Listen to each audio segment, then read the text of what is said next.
or targeting dosage. We're going to hear those words tonight as we are here for a real chance to hear some of our very best researchers and what they're up to. Good evening, everyone. My name is Keith Conlon, and it's my great pleasure to be here this evening to MC this Cancer Council Researcher Showcase event here at Prince Alfred College. Just mentioned that to make sure you're all in the right place. Not going to the fringe and got a bit confused. Before we begin tonight, I'd like to acknowledge the land we meet on today as the traditional lands of the Kaurna people, and we respect their spiritual relationship with their country. And we also acknowledge the Kaurna people as the custodians of the Adelaide Plains region, and that their cultural and heritage beliefs are still as important to living Kaurna people today. Before I start the formalities, just a couple of little bits of housekeeping.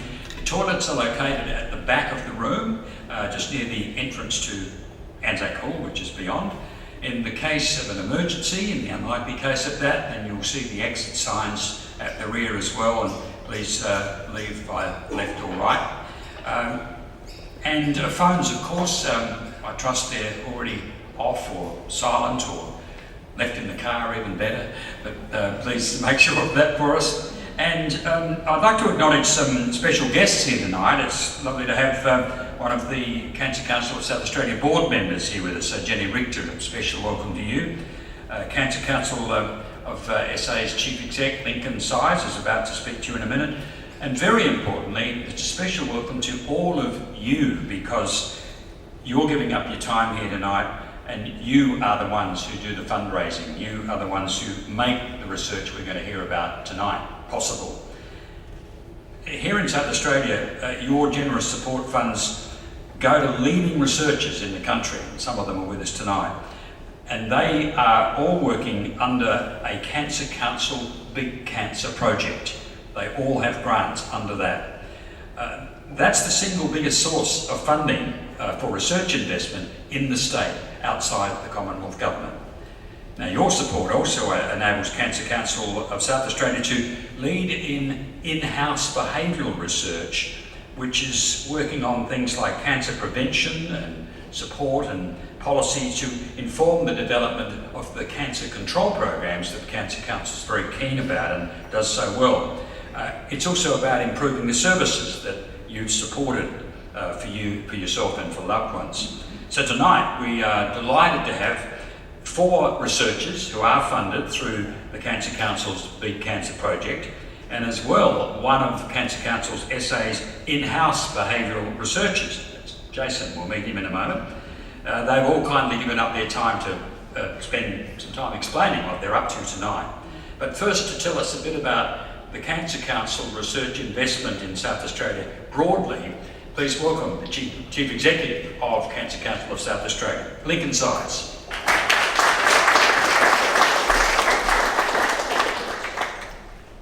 Thank you, Keith, and on behalf of Cancer Council SA, I'd like to extend my heartfelt warm welcome to you all tonight. Thank you for coming out. Ask anyone in the room tonight and you'll get the answer that someone's been touched by cancer. We all know that by the age of 85, 1 in 2 people will be affected by cancer. And it's our job as an organisation to address the risk factors as well as invest in research going forward to have our aim of a cancer-free future. In South Australia, every day 27 people hear the words, "you have cancer." And it's those words that change lives in an instant. And not only impact the person diagnosed, but also the family, friends, work colleagues associated with that person. We at Cancer Council are passionate about trying to address that and trying to aim for a cancer-free future. And as a non-government organisation, we are 95% community funded. So it's through the generosity of people like you who donate to us that allows us to do the work that we do. And our investment in research is one of those areas where we pride ourselves on trying to support the research enterprise in this state to come up with the next groundbreaking research to help with our cancer-free future. I'm sure any of the panel members tonight will tell you of the great advances we've had in the last 20 years.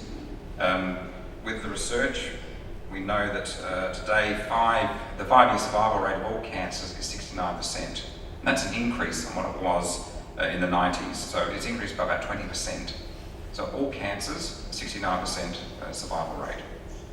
The 3 cancers on the national screening register, being bowel, breast and cervical, because of the early intervention and detection, you get about a 90% to 95% survival rate.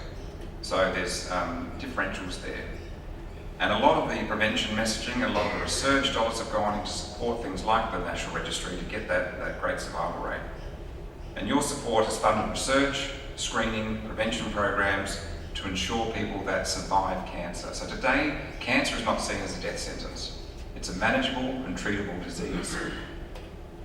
And through your generosity and donation, you're enabling us to fund some of the state's best and brightest researchers who are working every day to improve on that statistic. Together with the state government, SAMRI, which is the South Australian Health Medical Research Institute, and the universities, we've been collaborating since 2001 to fund Cancer Council's Beat Cancer project. Again, thanks to your generous support, we've been able to invest $7 million into the Beat Cancer project over 5 years, which is being matched by SA Health with additional funding from the Australian Government Medical Research Future Fund, which has created a pool of $17 million.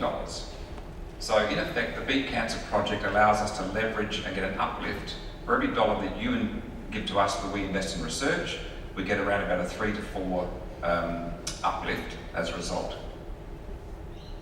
Our in-house behaviour research, Jason here tonight, also plays an important role in monitoring and evaluating applied research, which helps us to inform the development of our Cancer Council programs and services.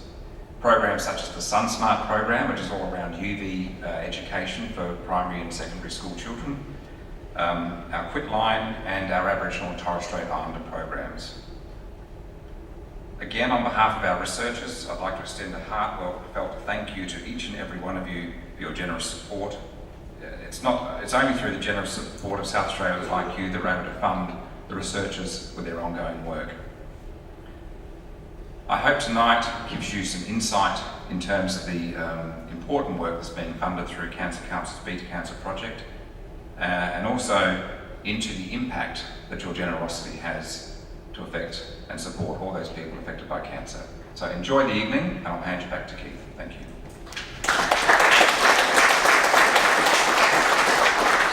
Thanks very much, Lincoln, for that broad overview of the vital research that's funded right here in South Australia.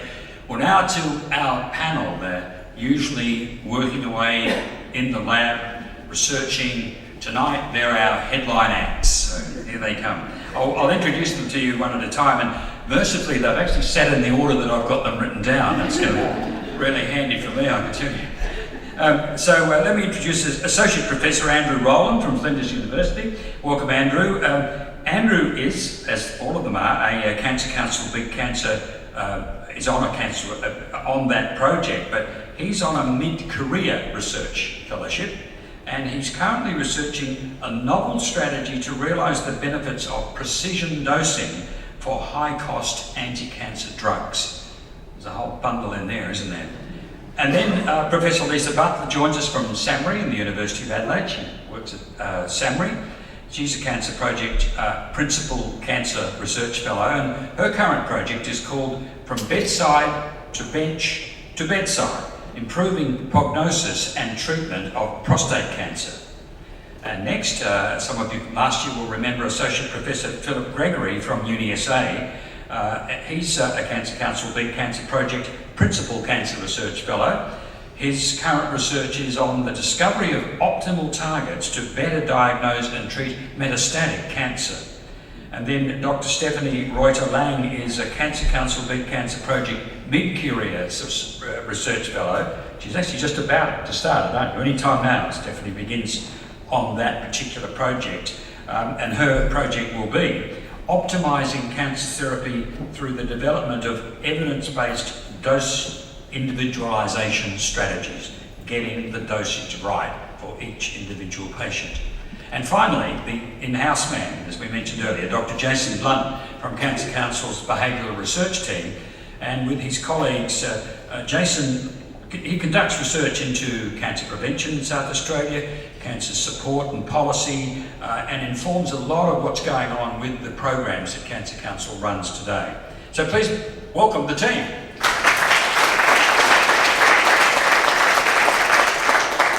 have warned them, this is the really hard part.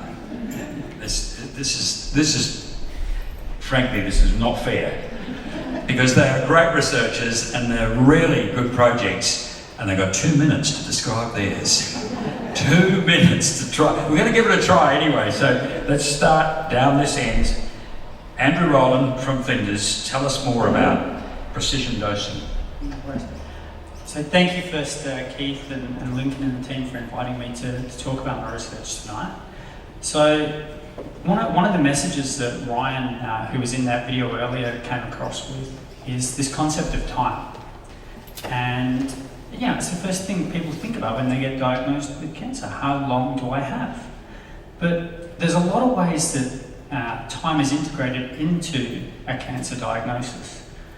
The length of time it takes a drug company to develop a new therapy can have a big impact on patients' outcomes.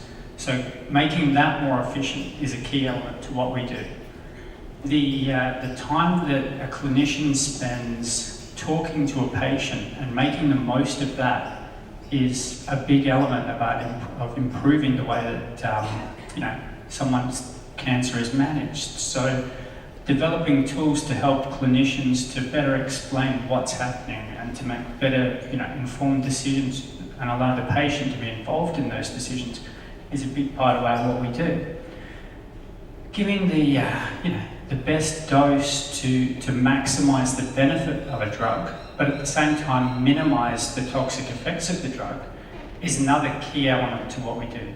Because it's about, we always like to think that by doing things better, we're going to give patients more time with their loved ones and with their family, and that's a message that I think we can all agree is a very positive one. But at the same time, if the patient spends that whole period in bed, unwell, suffering toxicities, then I think we can all agree that that's actually quite a negative outcome for the patient. So it's also about maximising the benefit of that time, allowing the patient to enjoy that time as much as they can with their family.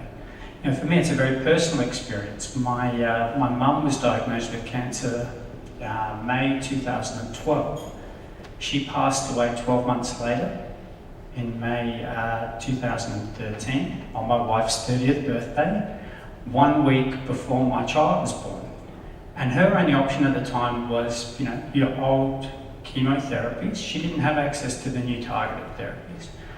So while we all like this concept of, curing cancer and giving people substantial increases in time, it doesn't have to be substantial to make a big difference to someone. 1 extra week would have been the difference between my mum seeing her first grandson and missing out on that experience. And mine is one of a number of stories that I've heard very similarly. Ryan, who's a very close friend of mine, he's our consumer liaison, has had a number of years with his children because he had access to targeted therapies. Because at Flinders we were able to better use those targeted therapies for Ryan, so his story is actually a little more complicated than he explained. The targeted therapy stopped working in around 2016. And we were able to say, well, the reason it's not working is because you actually need more of the drug to be effective. And that's kind of the stuff that Steph and I really focus on. So by increasing his dose of his targeted therapy for a short period of time, we were able to buy him a little bit of extra time. And then that was actually long enough that the pharmaceutical industry developed a new targeted therapy. So when the first drug Ryan was taking stopped working altogether, by giving him that bit of extra time, we were actually able to give him access to another medication. And, I'm happy to say that Ryan had a number of years of subsequent, good outcomes from that second medication. So while we do like to think of this concept of, always curing cancer and beating cancer, it's not a single process that will occur. It's fighting every day to make the most of the time that you've got and extend that time even a little bit can be a big difference for the patient and for their family. And that's basically in a nutshell what I do. Thanks, Andrew. Lisa will now attempt to beat that time. And Lisa, it's a fascinating concept from bedside to lab bench and back to bedside, particularly when many of us know someone who is living with prostate cancer. That's exactly right. It's something that's a bit, I guess, special about what we do. We, in addition to having a basic research lab, we also run the biobank for prostate cancer in South Australia. So for many of the men who are undergoing surgery for prostate cancer, we actually collect with their consent their tissues and analyse those in the laboratory. Because I think the theme you've probably heard amongst the titles of our projects or our work tonight is very much around personalisation. And we really believe that the only way we're going to really understand how a given person might respond to a drug, for example, or how they might choose what type of treatment to have when they're first diagnosed with prostate cancer is never going to be a one-size-fits-all proposition.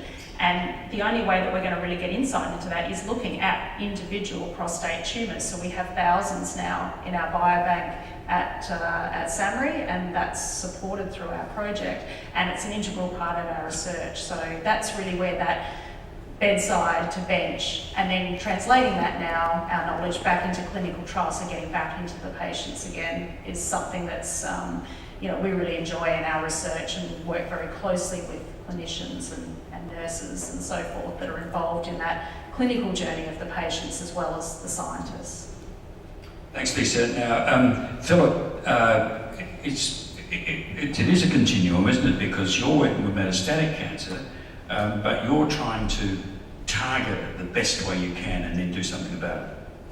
Yeah, that's right. So it's really great. This panel's got a whole mix of people looking from the dosing through to the biobanking, as Lisa was talking about, and the epidemiologically sort of areas looking at population health in terms of cancer. And what my research really focuses on is trying to understand the nuts and bolts of how cancers, which normally start off fairly benign, we know that a lot of people, they progress to this metastatic stage where they spread. And once the tumours reach that stage, it's very difficult to treat. You can't give a patient surgery because the cancers move location. Radiotherapy becomes difficult. One of the only options is chemotherapy in many cases. And so we're trying to understand what are the causes of cancer cells becoming aggressive and essentially leaving their site where they're normally located to reside in a different state. And if we can better understand that process, we're hoping we can diagnose much earlier patients that are likely to have this aggressive disease, and then perhaps you can treat earlier with surgery, radiotherapy, that sort of thing. But we're also hoping that as we understand how tumour cells become aggressive, we can come up with better markers to be able to target with new drugs. And some of those drugs might actually already be out there, and they might be used for other things, but they just haven't been applied to a particular cancer and to metastasis. So we're really hoping at sort of this cellular kind of microscopic level to understand how cancers become more aggressive, and we really hope that we can better diagnose and treat metastatic disease. Thanks, Philip. Stephanie is the one who is about to start her project, but she's been working on an area where she can sort of shift, I guess, some of the kind of research skills and what you've read so far. Antibiotics so far, mostly? Yeah, so my research historically has been quite heavily based within industry in terms of drug development. I look at medicines and why people vary. So we all know, we'll have examples of those painkillers that people take, and someone takes two and their barely touches a headache, and someone has one and they're unconscious in the corner type thing. So people vary, we know that, but we don't know why in some cases. And so the work that I do looks at to try and understand that.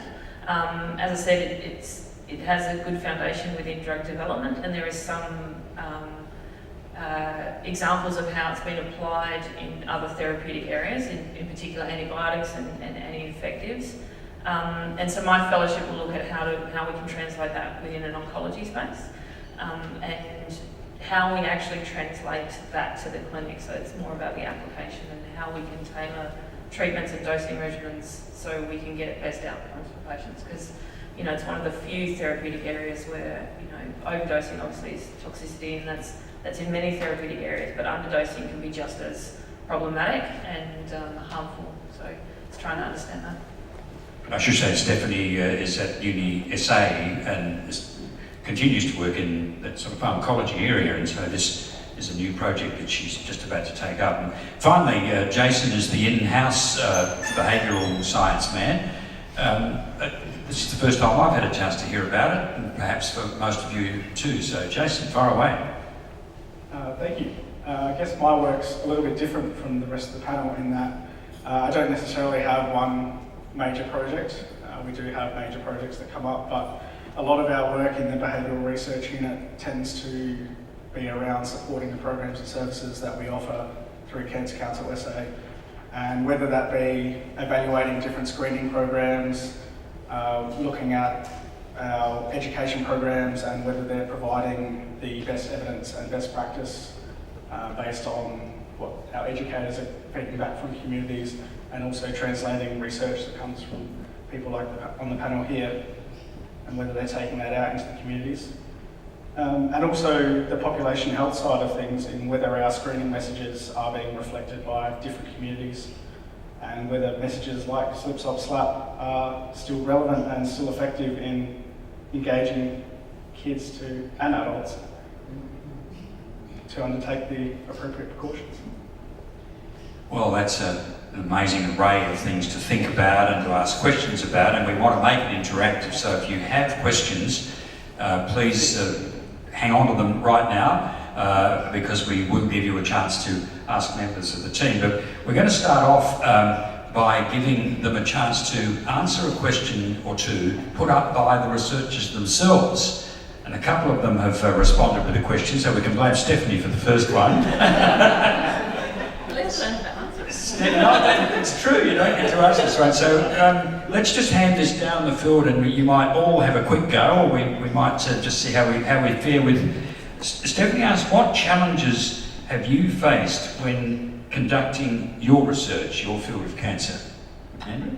Yeah. So cancer is a very broad term, and obviously it affects, you know, a large number of people cumulatively, but there are literally dozens or hundreds of different types of cancer, and then subtypes of cancer, and then, you know, some cancers are driven by a particular mutation, and they'll respond differently to ones that are driven by a different mutation, and there are a lot of different drugs.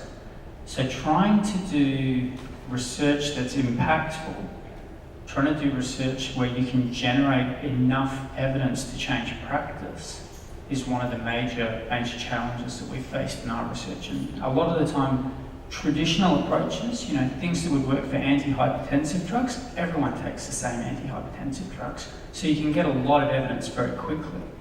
Whereas trying to get that same level of evidence, particularly for targeted therapies, where only a very small number of people might take a particular therapy, is a lot more challenging. So that's where we've had to come up with, you know, novel strategies, look at the same problem from a different perspective. What's an example of that? Because it's a bit, it does sound a bit needle in a haystack to begin with. So you've got to try to clear it out and get in there and say, okay, this one looks like it's going to be worth pursuing. Yeah, absolutely. So, for example, there's a drug called sunitinib, which is used to treat people with renal cell cancer, and it's a targeted therapy. It's a drug that targets this particular protein called the vascular endothelial growth factor receptor. And the traditional way that you would optimize the way that people dose a drug, and Steph can talk to this as well, is therapeutic drug monitoring. So what you do is you get a large number of people, you measure the concentration of the drug in those people, and you look at associations between the concentration of the drug in that person's body and the benefit that they get from the drug. To generate meaningful evidence, you would need around 800 patients, and you'd have to follow them for about 5 years. And it's actually Professor Alan Boddy, who's sitting at the back of the room at the moment, who actually did an analysis where they showed that to use a traditional approach to generate that kind of evidence and to change practice would cost around $13 million. Now, the reality is that, that's not a good investment. You haven't got the 13 million, and we haven't got the time. Exactly. We don't want to wait that long, do we? Exactly. So that's one of those challenges. That's why we're having to look at different strategies to achieve that same evidence base. Lisa, a challenge in your field? Oh, look, I think one of the biggest challenges that face probably most of us, but particularly people like myself and Phil who work really trying to understand those nuts and bolts of what's happening in cancer and trying to find new targets and therapies for the disease, is that gulf between the lab bench and translating it through to patients. It's always been a huge challenge. It takes a lot of money, it takes a lot of time, and there are so many variables that I think we often don't understand when we first get into this job, in the sense that there are drug companies that have priorities and they have programs that can change at any minute, and I've certainly experienced that in my career where really promising treatments in the lab, eventually you start to get them into clinical trials and a drug might be dropped for a particular reason. And so there's sort of these kind of unpredictable things that can happen in research because there is that long time between the discoveries that we make in the lab and getting them into the patient. And then of course once they're in the patient, as I mentioned, everyone's so different, and trying to grapple with who's the right person to treat with a particular drug and who's not, and that's just as important. Yeah, I definitely echo what Lisa was saying. I think I got into cancer research as just a pure molecular biologist. I didn't know anything about cancer, and the more I learnt, the more difficult I realised it was to actually make a discovery in the lab, and then for that to sort of be useful and impact practice in the end.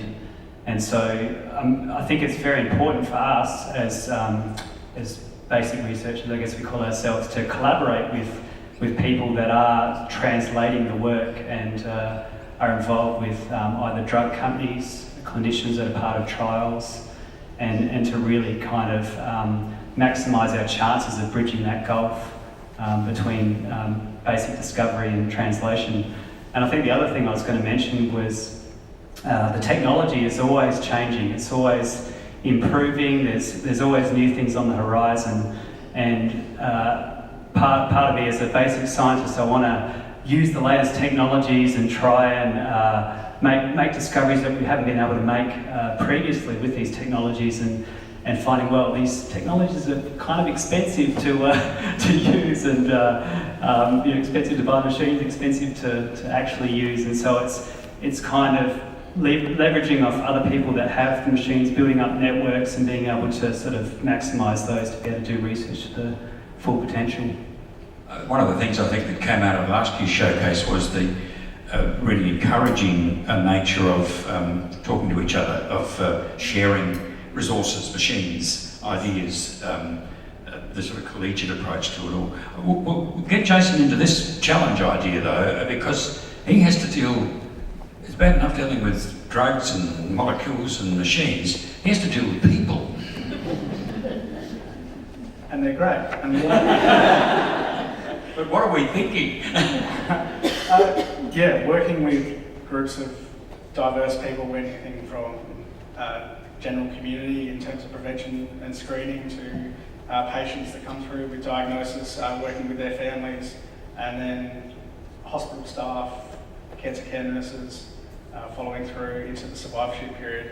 Obviously, collecting data not only directly from those individuals and their families, but also from the organisations that facilitate all the different pathways that those individuals are involved in, is obviously very difficult, and due to the nature of research, we all have our own different agendas, so it's all collected differently, and the ownership over that data is always up to the individual and the organisation that collects it. So I think one of the most significant challenges is making sure that we are collecting the data in the most efficient manner so that we're not overburdening those different groups of people, and also that we are collecting enough data so that we can provide the most efficient services and reflect the best practices and the need that is in those communities. Stephanie does not escape this because the other question came from Philip, and it was, and it's sort of similar. It's similar in a way, in that he pitched the biggest challenge in your research area, particularly is. So away you go. Oh, so one thing along.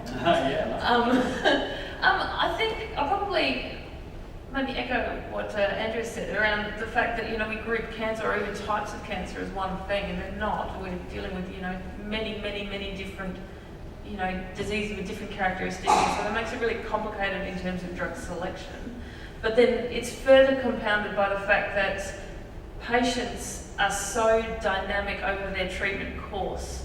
And so we know that for some drugs, the amount of drug within the body, which of course dictates how much is available for benefit, changes with how large the tumour is. And so the better that we treat up front, the better we have long term. And so it's highly complex in terms of that. And because we have treatments that go for such an extended period of time, we deal with these dynamic changes within patients as well as the complexity, layered on top of what Andrew was referring to, that, there's different cancer types and different, and then there's just the fact that people are always different. Everyone's different. You get two people, identical twins can, have different drug, metabolism and things like that. So. We might just stay with you because we'll switch question, and it's already sort of come up through Philip, this notion of the changes that have happened in cancer research broadly and perhaps even in your field. So what's the biggest change you've seen, Stephanie? In my field? Yeah. Which is not generally cancer historically, but I think that ultimately the recognition that one size doesn't fit all in terms of dosing. It still has some way to go, but we're seeing much more implementation now of different doses and things like that. And so I think that's and we have new therapies that provide opportunities for different options and different drug selection, and then also different dosing between patients. So being able to treat patients as an individual rather than you're this category of patient or whatever it is. So, yeah. Philip, just come down. For a microbiologist, how much has it changed since you came out of uni? Oh, where do we start? So when I was in university,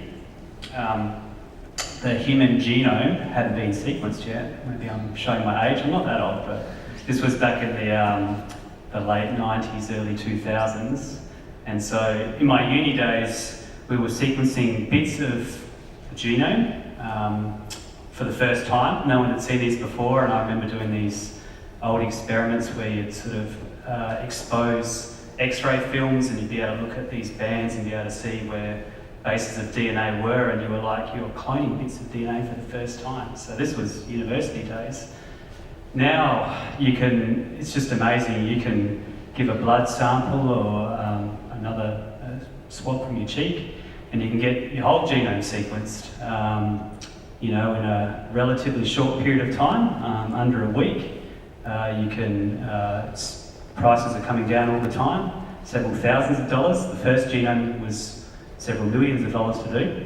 So we've got all this technology and we've got all this information, and it's just phenomenal. But I think one of the challenges is synthesising all this information and making sense of it.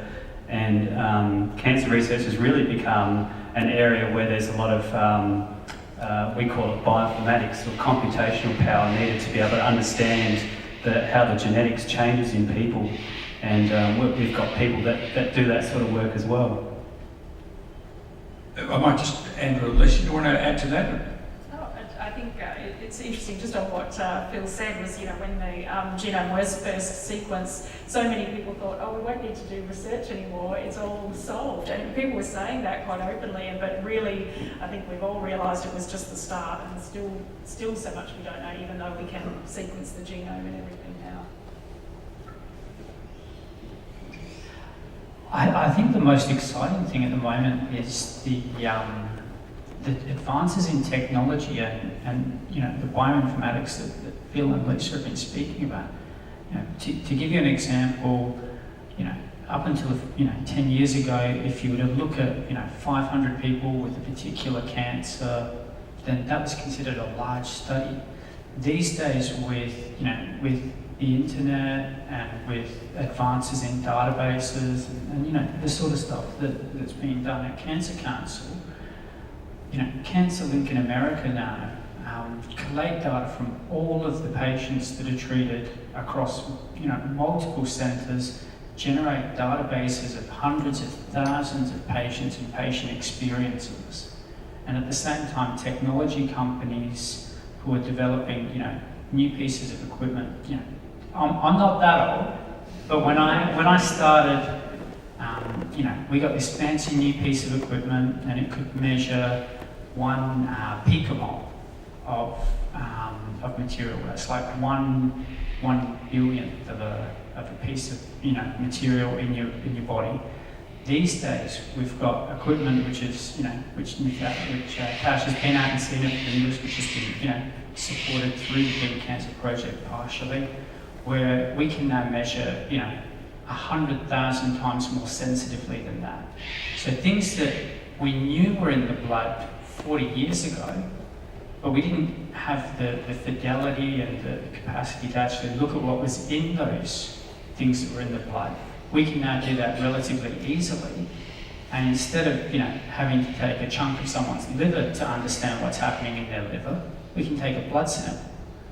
And obviously, the fact that you can take a blood sample instead of having to cut someone's liver out, it gives you the option to look at things as they're changing over time.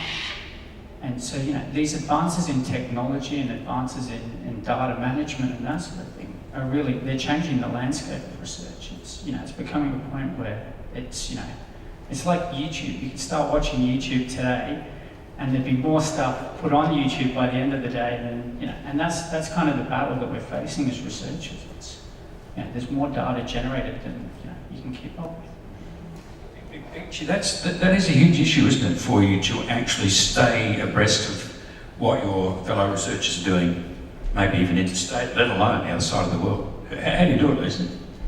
Well, it's thank goodness for the internet, but it is very hard to stay on top of. When I was learning and doing my degree, you had to wait, and things were published manually. Those are the days when actually a journal arrived. That's exactly right. And so you could only really keep on top of what you could physically see and hold in your hand. Now that's very different. We are, as Andrew said, completely overwhelmed with data, and that's really made it very important. I think another big change when we're talking about how research has changed is the fact that it now needs to be multidisciplinary.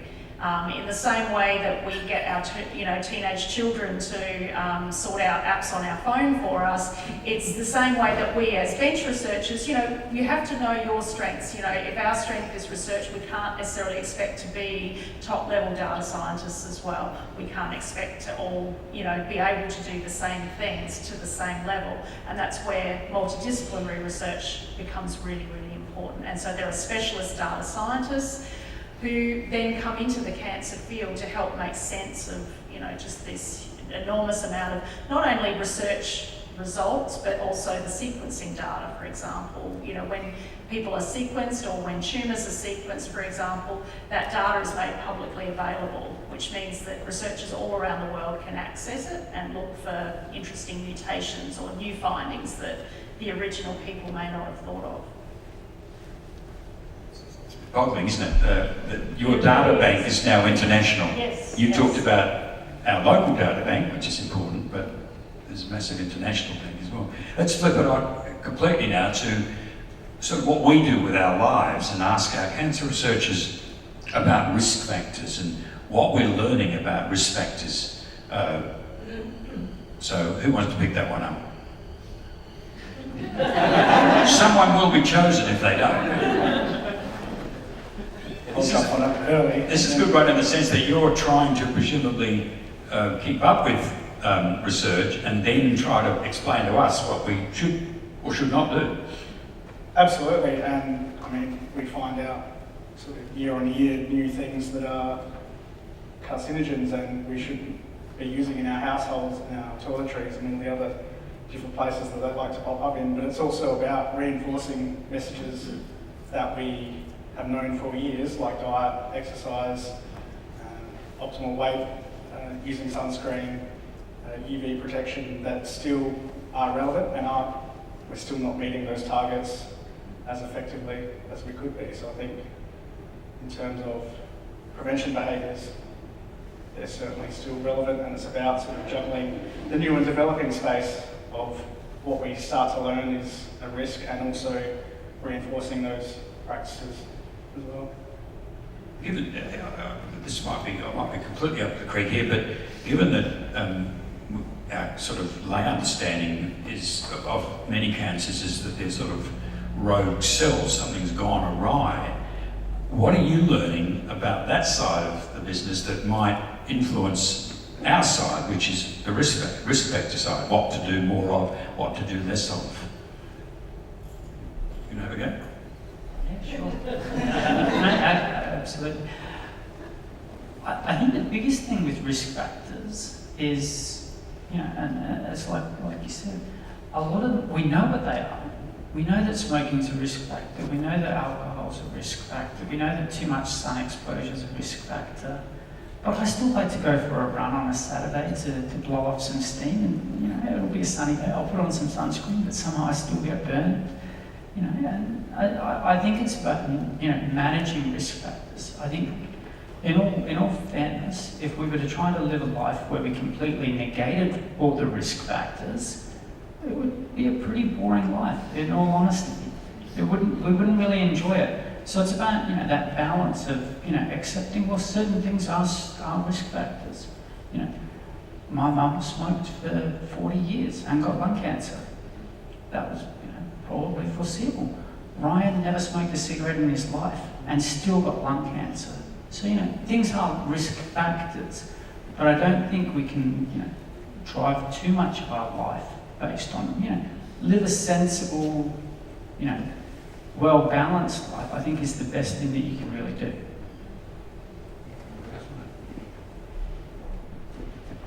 Yeah, so I agree with what these guys were saying. We also know, though, that there are genetic risks for various cancers, and some of them can be inherited and passed on to children. And it's also being aware of the importance of screening, which I think Keith or Lincoln was mentioned earlier about the bowel cancer, for example, the breast cancer screening programs. It's very important. If you have a family history of cancer, there are certain telltale signs where you can get genetic tests and at least see whether there's common genetic abnormalities that may have been passed on, and if they have, then, you know, for example, in the case of breast cancer, there are options to reduce your risk even further. So I think obviously we want to be doing living sensible lives, as these guys have mentioned, but also being aware of you know, potential genetic risk factors that we can get looked at.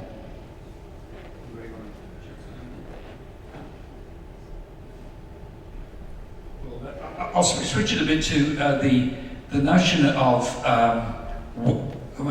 I hesitate to use the word breakthrough because it's so sort of, of course we want breakthroughs, but so should we just maybe talk advances? Where do you think the next big advances are coming? And it might surprise us because you're in this, maybe seeing we're getting somewhere. One of the biggest advances of the last decade, and I think is still really to come and emerges even stronger, is probably immunotherapy.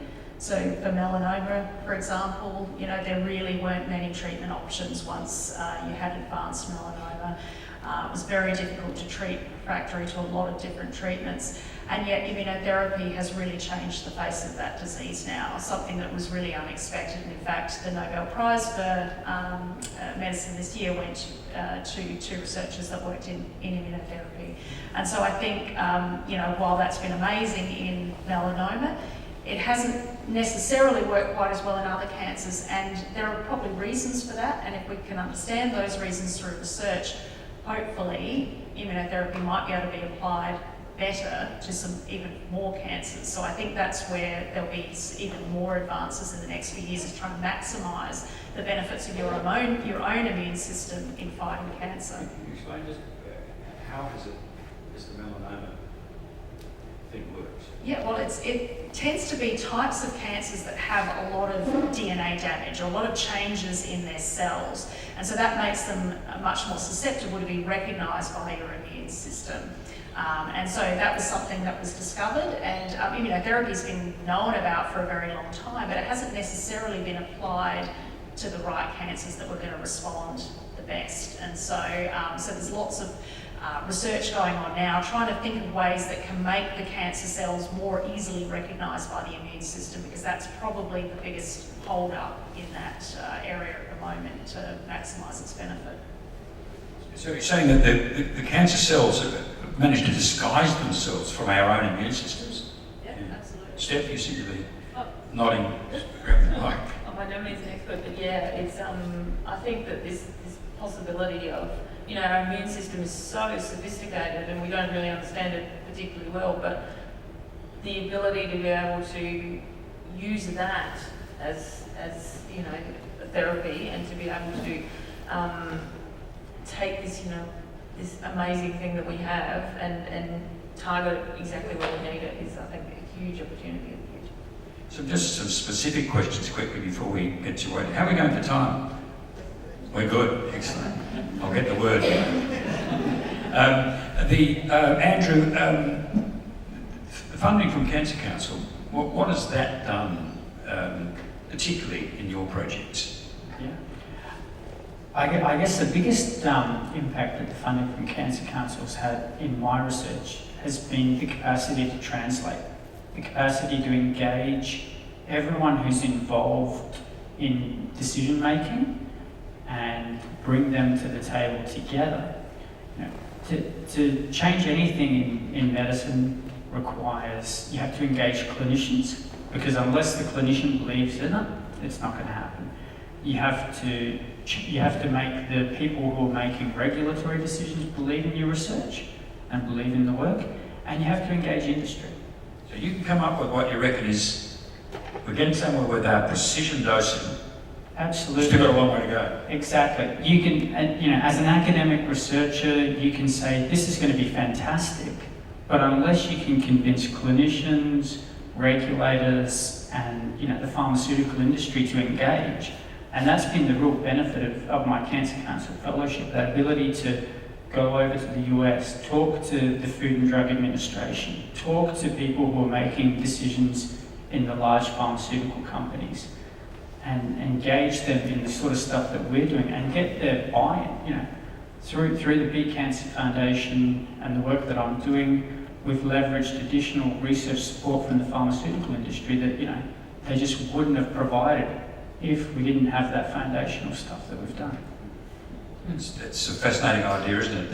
The research is great, but you've got to talk to the FDA in another country as one part of the process of getting it to happen.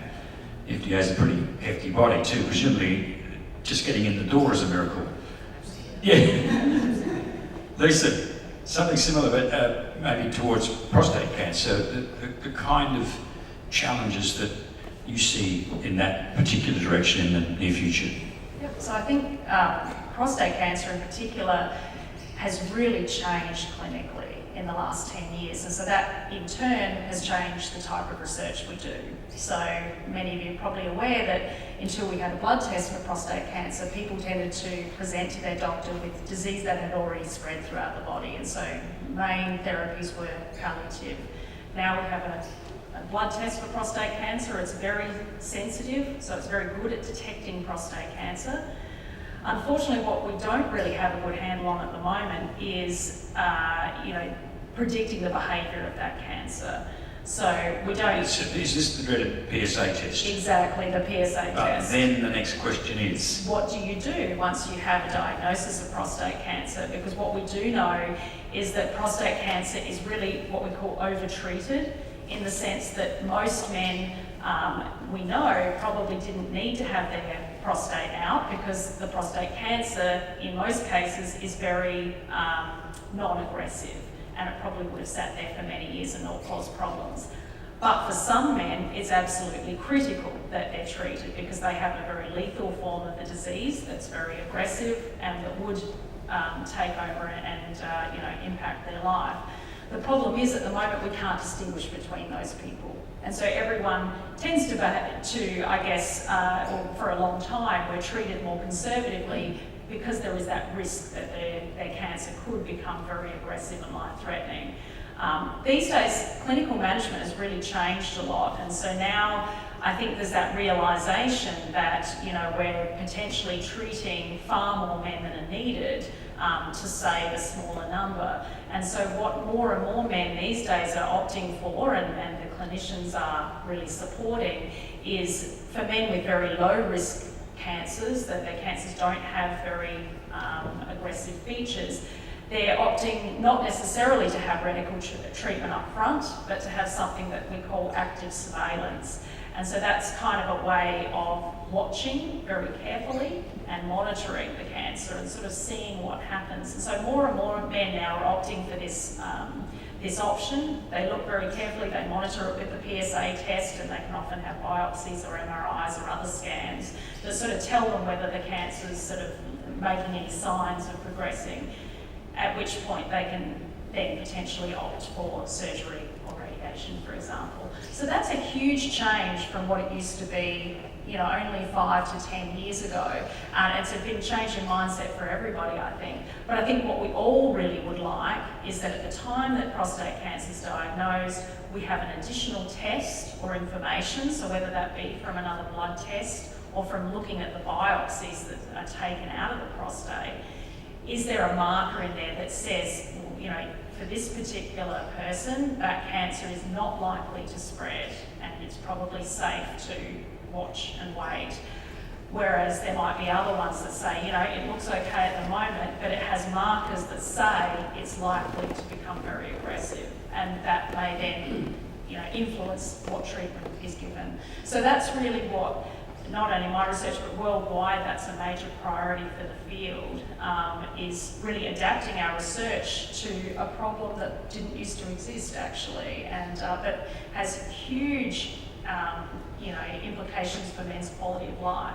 And I think those of you who may have had interactions or experiences with prostate cancer know it's not only about the cancer, it's about everything that goes along with it and the impacts of the side effects of treatment, which can have quality of life implications for many years after surgery. Well, that's a natural move to Philip, isn't it? Because last year, if you were here, we heard from Philip and others about how closely breast cancer and prostate cancer researchers are working because of the hormonally driven. And you're working with the aggressive end of both, aren't you? Can you perhaps take us where that's going? Yeah, so as Lisa alluded to, it's kind of a real predicament as to how to treat cancers when they get aggressive. And so breast and prostate cancers are similar in a lot of ways because they're driven by hormones. And so the first line of therapy for these hormone-driven cancers is to actually try and block the hormones from working, because the hormones are needed to keep these cancers growing.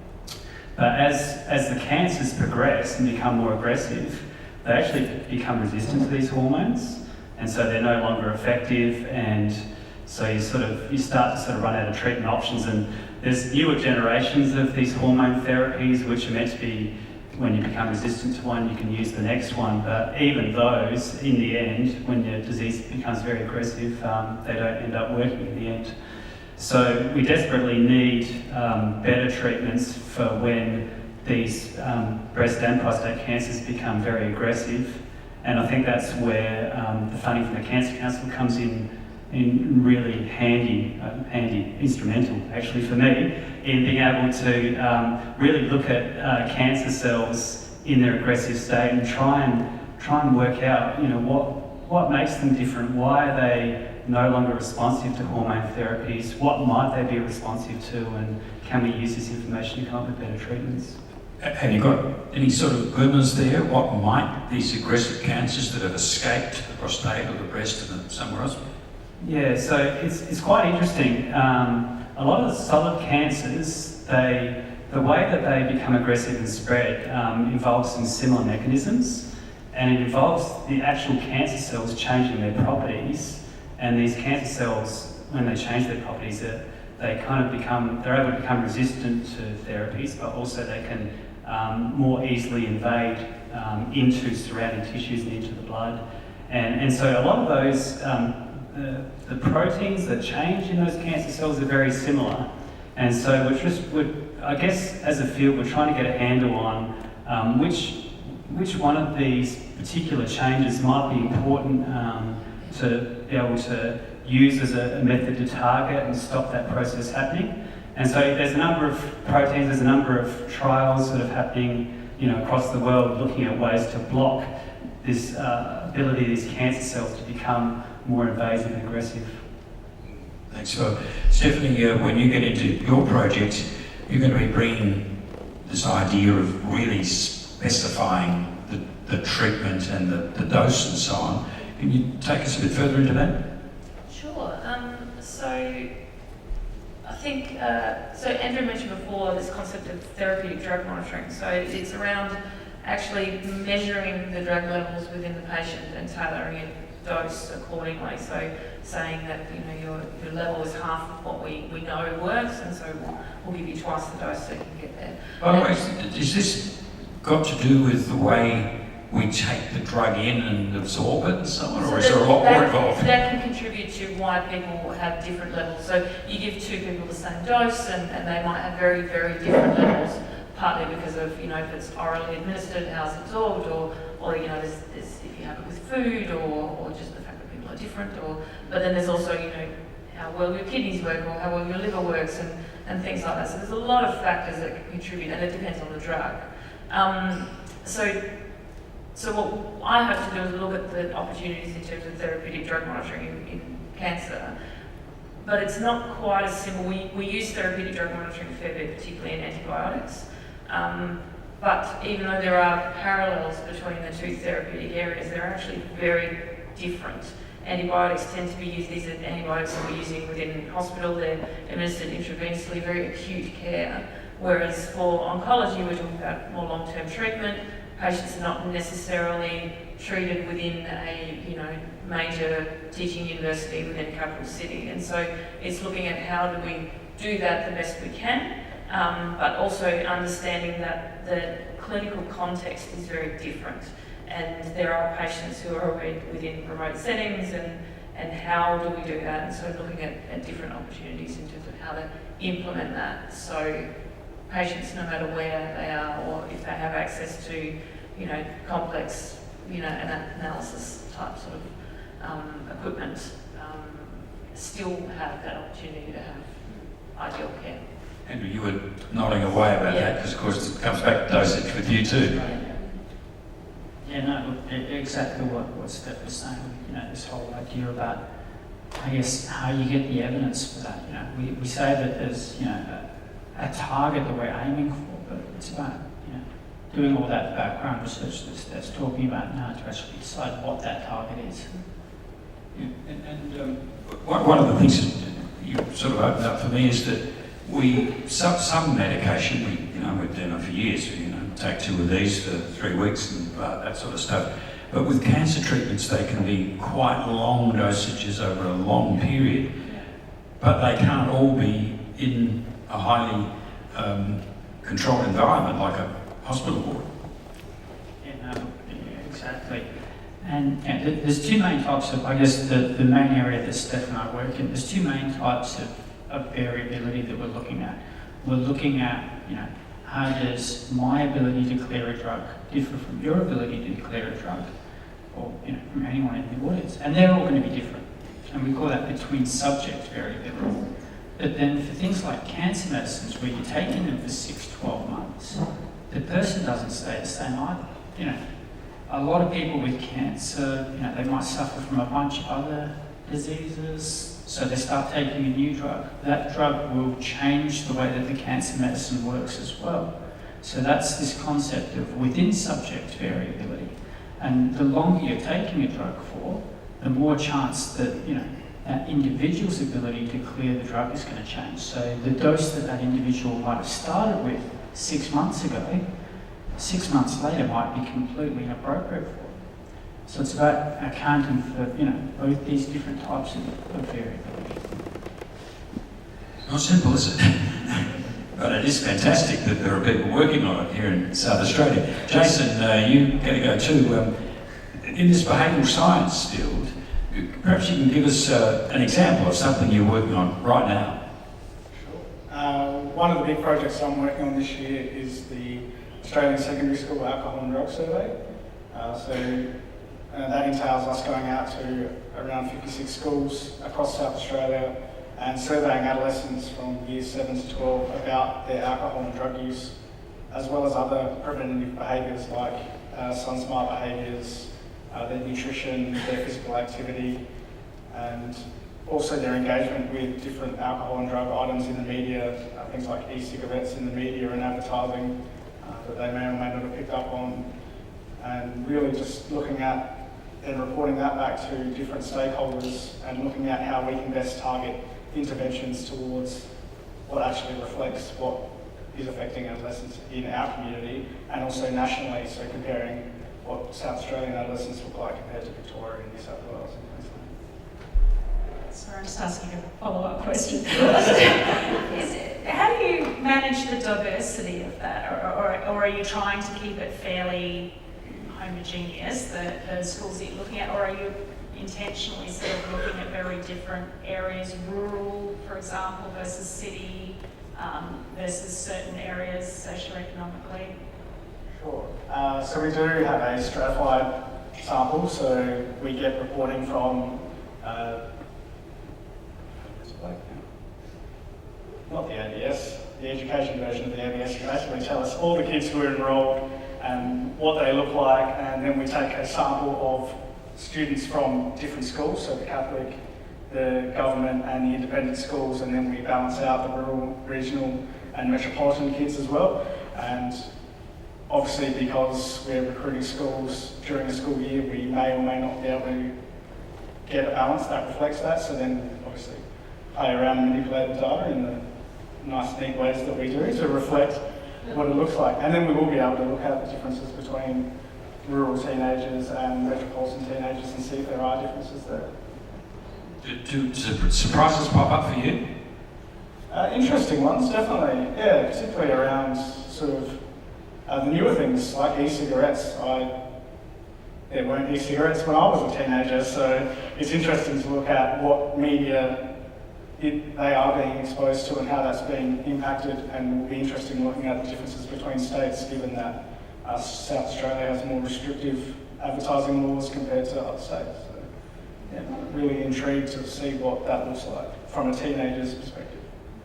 I'm going to hand it over to you before we come back to, I just put a warning in, you each have to ask a question of someone else later on. Yeah, exactly.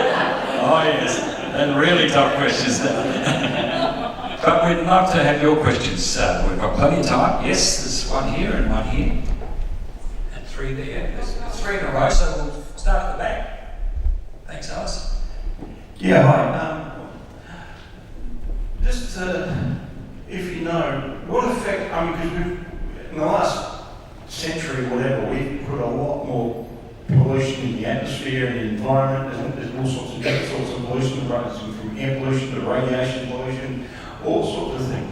Is there some sort of a link that's reasonably obvious to increased rates of cancer? Good question, obviously.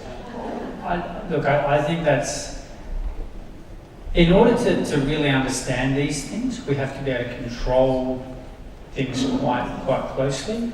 And obviously when it comes to looking at such complex, multifactorial, environmental factors, it is really difficult to say. We can say, things have changed, but then there's so many things that you have to account for and adjust for. Yes, rates of cancer are higher now, we would say, than they were 100 years ago, but people are living longer as well. So the longer you live, the longer the more chance you've got of developing cancer as well. So I think it's challenging to, and that can be confusing. It's confusing for me, and as a layperson in the community, because the message was always changing. Microwaving food, is that bad? I don't know.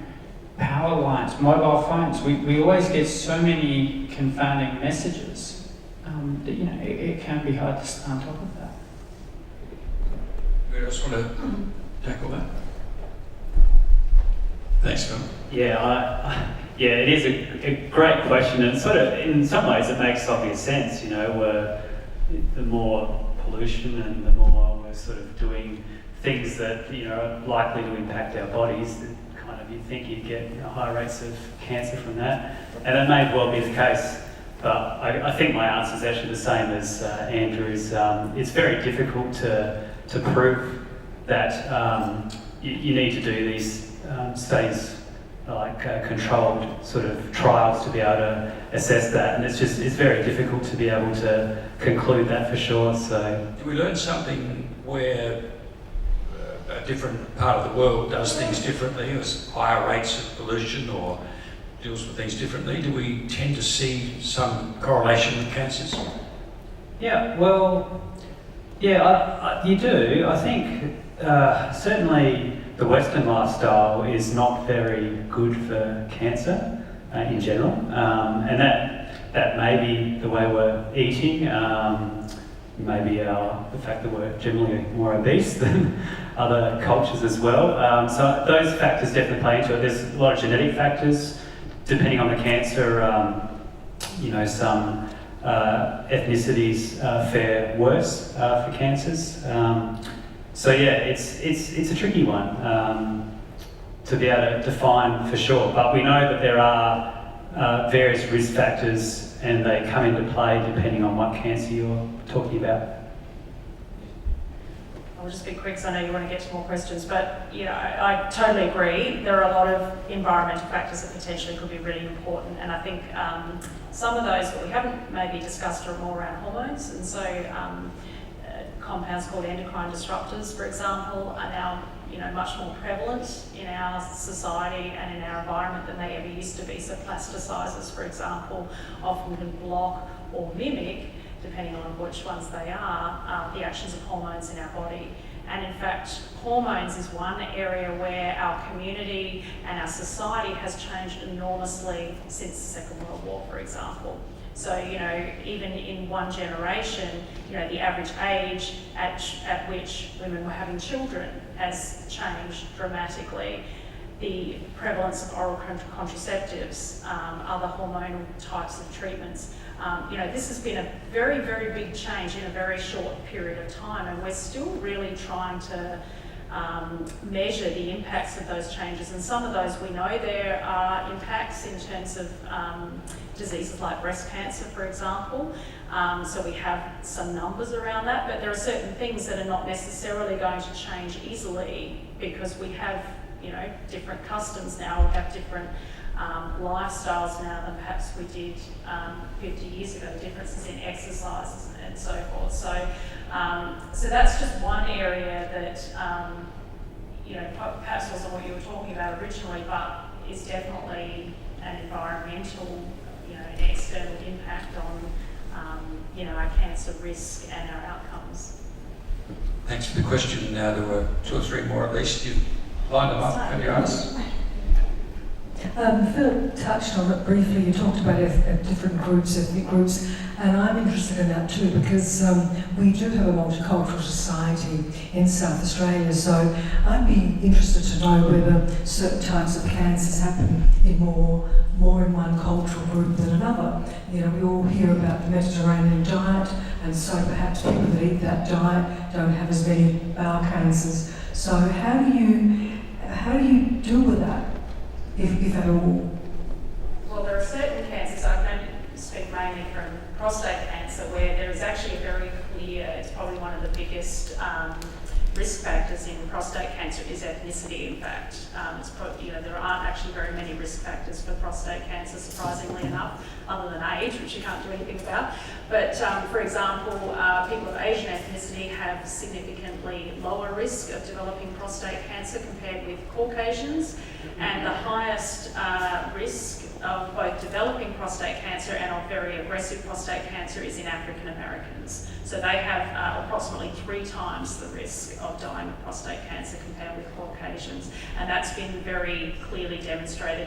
We still don't understand the actual mechanisms. There's a lot of research going into that. Diet plays a role, so when people from Asian countries move to Western countries, their risk often increases if they adopt a Western diet, for example. So those factors are really important, but just at baseline, at least for prostate cancer, and others may know more for other cancers, there's a really clear ethnic risk.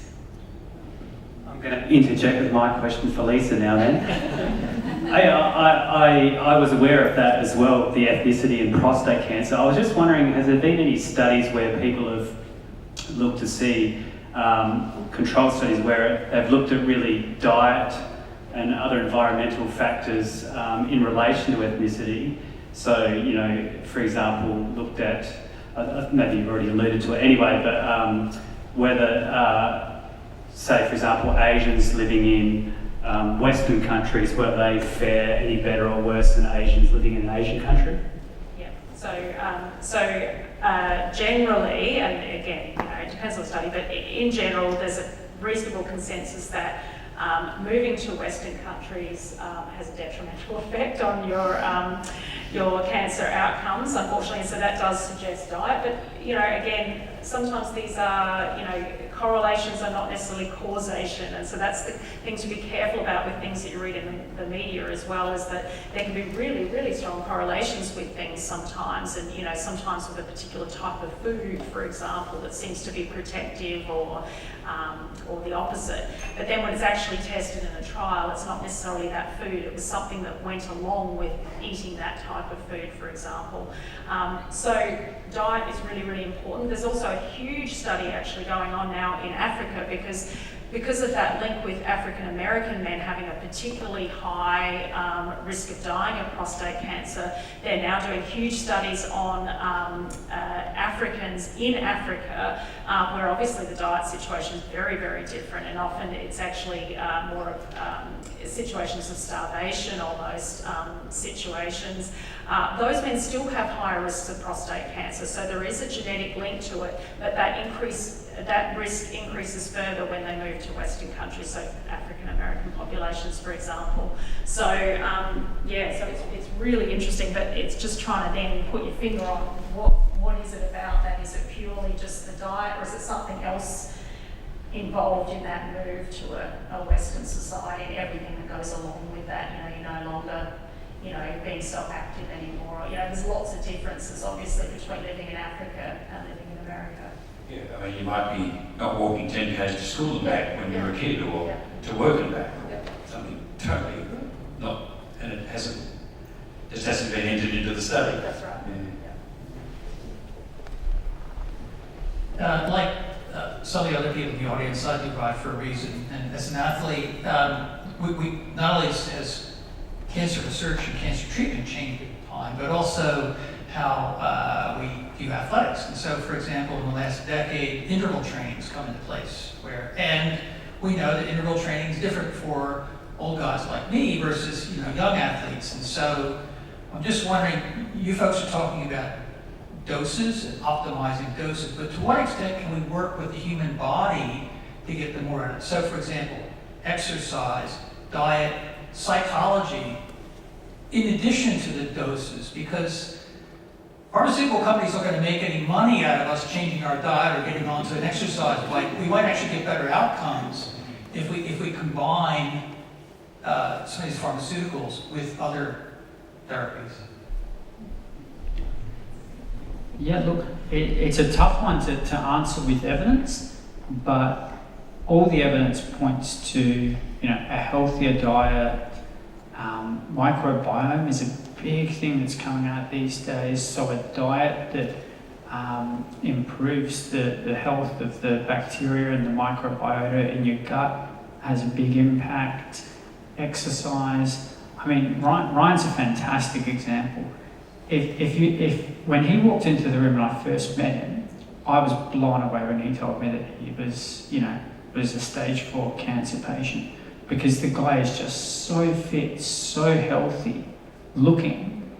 And here's a guy who's got stage 4 lung cancer and still rode the Tour Down Under, So, and he's done far, far better than most patients diagnosed with this disease. So, absolutely, a healthy diet and exercise and a positive mindset can almost certainly have an impact and a positive impact.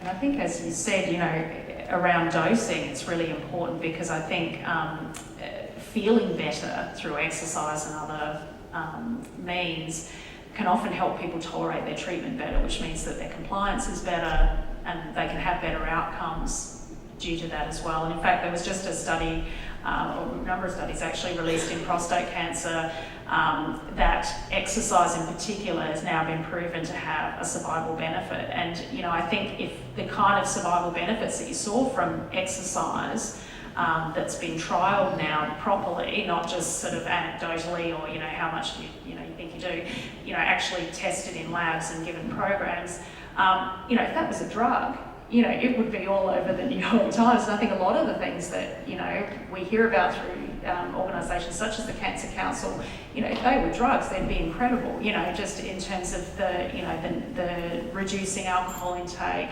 obesity, exercise and things like that. The magnitude of effect is actually huge. We'll pass that on to Stephanie. Within that, there was a fascinating part of the question was interval training. It's not just, walking, or is there more to it? We'll start with Stephanie on that. I don't know if I really have an answer. I don't think any of us do. But I think that's a really important point. I think that, we often focus on our area of research, which is, for me, it's medicines, but we do have to remember we treat an entire patient, and there's lots of factors that come into that, and so I don't know what the answer is, but there is a holistic approach that we need to take, and there's definitely evidence of exercise being beneficial and for better outcomes for lots of different reasons. And I think that, we spoke before about multidisciplinary type research, and I think that that's where, by pulling together other people's expertise, because we're not all going to, I'm not an exercise physiologist, there's no way, I have no idea, but I think that groups of people coming together and doing something, that's when really profound things can happen, and so, we'll see. I don't know. As I said, there's no answer. Sort of ventures into Jason's territory too, doesn't it? Because if we as a community can recognise the good living aspects of cancer prevention, presumably we will be better off. It's part of the continuum. Absolutely, and like you say, it is part of the continuum, so not just at the prevention stage, but after diagnosis. And then as we see treatments improving, we're seeing a greater rate of survivability and longer term survival. So reintegrating survivors back into exercise and diet, and how that looks on a case-by-case basis and cancer-by-cancer basis is really interesting. Some of the research I have read around exercise does look really promising. Does that mean that I recommend cancer patients get on a bike and do high-intensity interval training? Probably not, but something would more than likely, it looks like it is going to be integrated into a lot of different treatment protocols, and there is some really neat science coming out about that at the moment.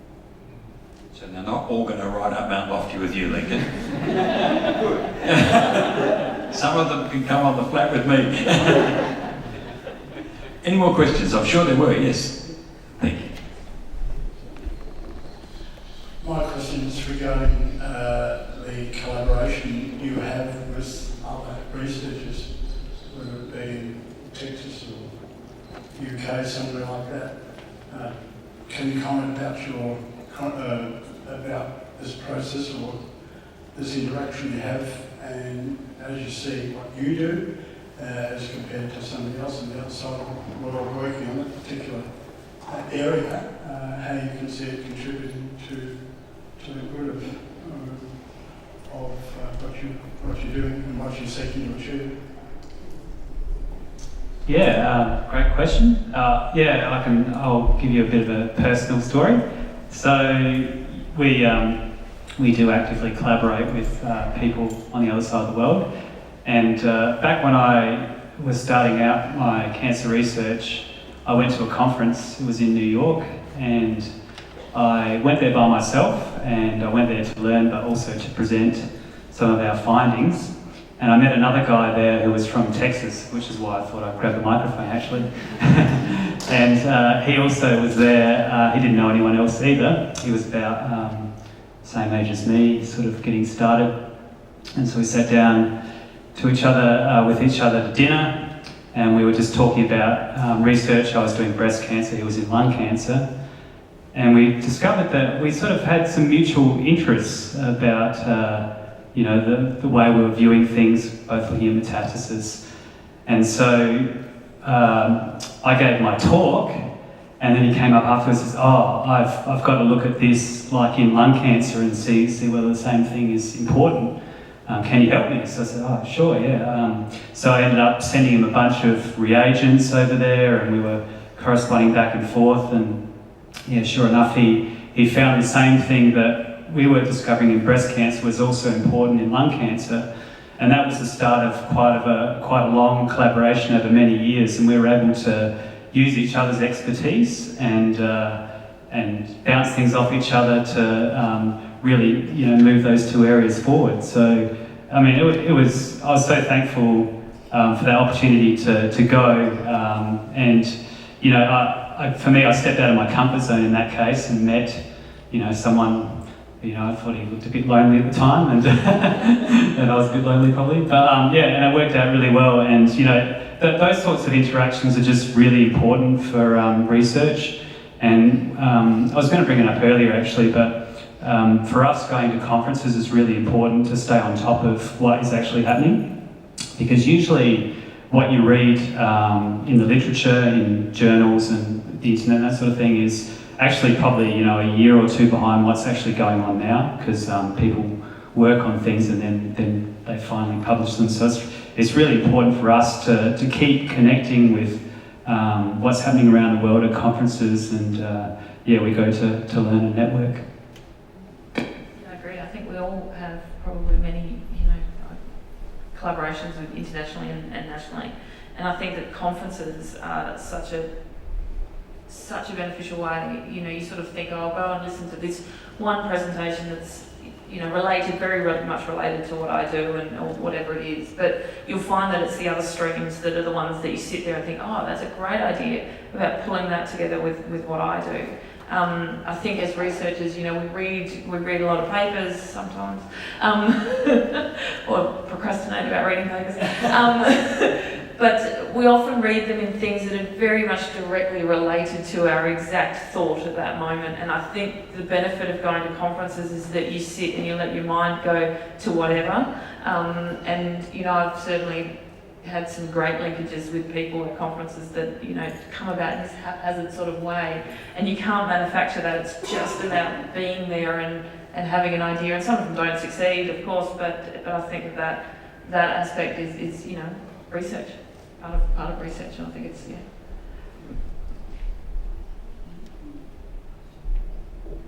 All done, going, once, yeah. Oh yes, yeah. I was just wondering, cancer treatment's come a long way in the last 10 years, as you guys earlier mentioned. Where is it going to go from now in terms of immunotherapy and stem cell treatments? Where do we practically see these advances in hospitals affecting patients? How far away are we from that? And where is Australia on a global positioning with regards to when that's going to happen? So how do you foresee that playing out in the future? I'm going to start to answer because then I don't actually have to answer the question. No, in a way that I think that, I don't know, is my answer. But what I will say is that cancer is a very unique therapeutic area that innovation, I think, is taken up very quickly, because because the patient population, the clinicians are very accepting of change and of new ideas and new treatments and new approaches. And so I think that there is opportunity for things to be profoundly different. I don't know what that is, but I think that, in other therapeutic areas we've always done it this way and it works well enough and we accept it. Whereas I think cancer is this opportunity to do things in such a way that is taken up well. I can jump in as well. I think one aspect, we've talked a little bit about immunotherapy already. I think that's certainly been a game changer, and it's already influencing people both overseas and in Australia. And one of the areas they're trying to do is improve that, and that's often through using the immunotherapy in combination with another type of therapy, which may enhance the effect of the immunotherapy. So those combination therapies, I think, are going to be really important. And I can see the future being a place where people will get their genetic tests done, and that will give an indication to the doctor, okay, you'd probably benefit from treatment A plus B. We'll give you that treatment and monitor you from there. And that's probably where the future lies. And I think in the present what we're doing is we're learning about how genetics interacts with various treatments. And there's these things which I'm learning about, all these window trials where, you've got a patient that's presents with something, we think that this might work, we'll put them on a trial and see whether, straight away whether that might be some improvement for them, even if it's not sort of like an official sort of large trial, because as we know, people that have got, cancer, they want treatment fast, they don't want to have to wait around for the next therapy. So these things like these window trials are becoming very important for that. Yeah, I think we are reaching a point where we're getting to a point where we have capacity to treat cancers in a way that, sadly, one of the things that very quickly is going to be the limiting factor is how much as a nation we're willing to pay. The simple reality is that to develop a new drug costs $2 billion. And the reality is that the pharmaceutical industry, whether you believe that they're evil giants or just, a company trying to make money for their stockholders, have to make a profit as well. And they charge large amount of money for new drugs, $200,000 a year to access a medicine. And the sad reality is that, we, as a nation in Australia, we're very fortunate to have access to very high-level healthcare, but we just can't financially afford to treat everyone in Australia with $200,000 medications every year if, we're paying such a small proportion of our salaries in Medicare, for example.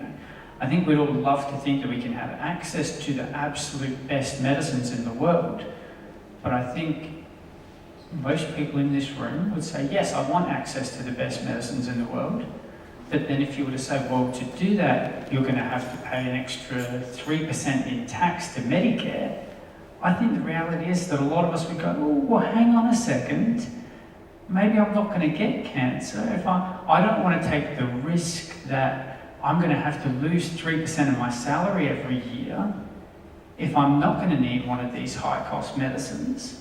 But then, if you do end up needing the high-cost medicine, then, I wish that everyone in Australia had paid that extra 3%. So, there are a lot more things at play here than just simply, can we develop new drugs or can we, do new things? I think as a community, there are a lot of decisions that have to be made. I think it would be a very brave government who turned around and said, we're going to increase the Medicare levy by 3% so that everyone can have access to, the very best medicines. I don't think that they'd be getting in at the next election just quietly. So I think, there are a lot of decisions to be made. Yeah, in fact, that's been a big discussion point at a lot of the conferences lately, is about not just the toxicities of the drug, but the financial toxicities of cancer treatment. And I think, it's one thing we're very lucky in Australia compared to the US. And, despite what you're saying, in the US, major treatment decisions are made for financial reasons because they don't have universal healthcare like we do, and a lot of other countries do. So we're very fortunate in that sense that, yes, there are some of these really, really expensive drugs, but for the most part, almost everyone can access the standard of care cancer treatment, which is actually not the case in every country, surprisingly. That was a bit of an eye-opener to me. But I thought I'd just highlight a couple of the kind of exciting things that are happening in Adelaide. So you've probably seen next to SAMRI, there's going to be a new building, which in typical Australian style is going to be called SAMRI 2. That many of us, do with various things in our lives, just put a 2 or a 3 at the end. But that's actually going to have the first proton therapy unit in the Southern Hemisphere there. That's going to be used for treatment of brain cancers and also children's cancers initially.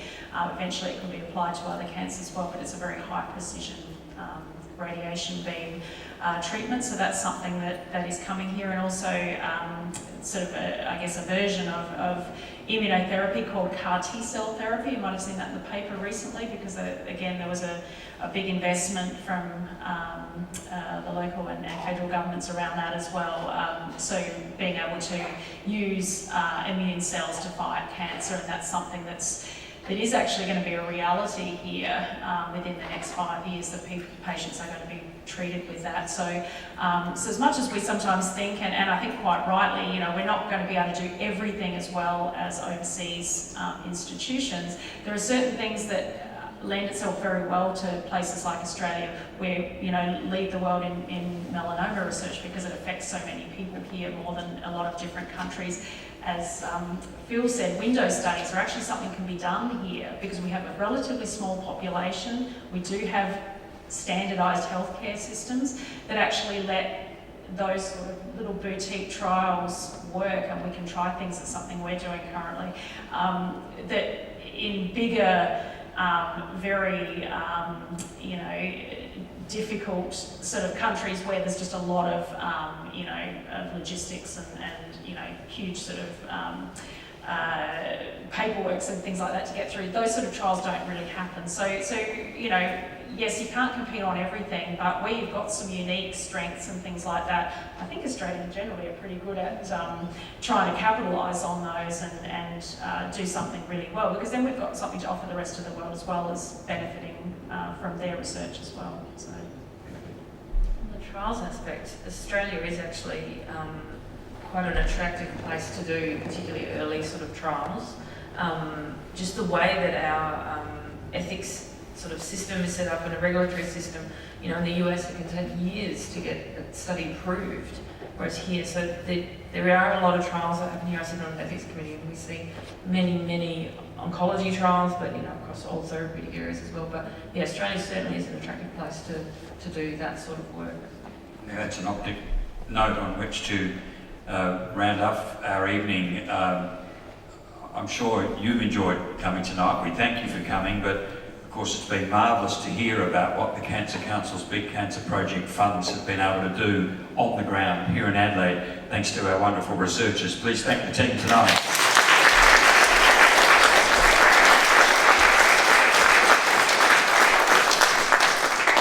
Thanks again to you for not only giving your time tonight, but for the work that you do all year round in helping to raise funds for these important projects. One more thing, you'll notice at the back we've had a lovely sort of rather late morning tea, thanks to the ladies at the back. They're still there, and that's where their plug comes in, their project comes in. It's not long now to Australia's biggest morning tea. Any time in May will do, and they want to hear from you about what you might do. It's one of my favourite fundraisers of the year. Perhaps it has something to do with scones and other things, but it's a lovely way of getting the community together and extracting a few bucks from them. So please talk to the people at the back because they'd love to know what you might get up to and they'd love to help you in Australia's biggest morning tea month, anytime during May. And in fact, before we go tonight, there is a special door prize, which is an Australian biggest morning tea goodie bag, goodie pack. And it's the lucky door prize. And somewhere in this room there is, on somebody's seat, just on one of the legs, something. Is it a star, Alice? Is it a sign? What is it? Somebody's found it. Yes, it does exist. There it is. And I think it's thanks very much. Jo is known to the Cancer Council crowd, so she's clearly a worker and volunteer for the cause already, so it's gone to a good home. Thanks very much. With that, please, again, look to the people at the back. It leaves us only now to reiterate Lincoln's words right at the beginning. Thank you for your incredible and invaluable and fundamental support. It's only through the generosity of people like you helping Cancer Council SA, who then can help the work towards a cancer-free future. Again, please thank our researchers and yourselves.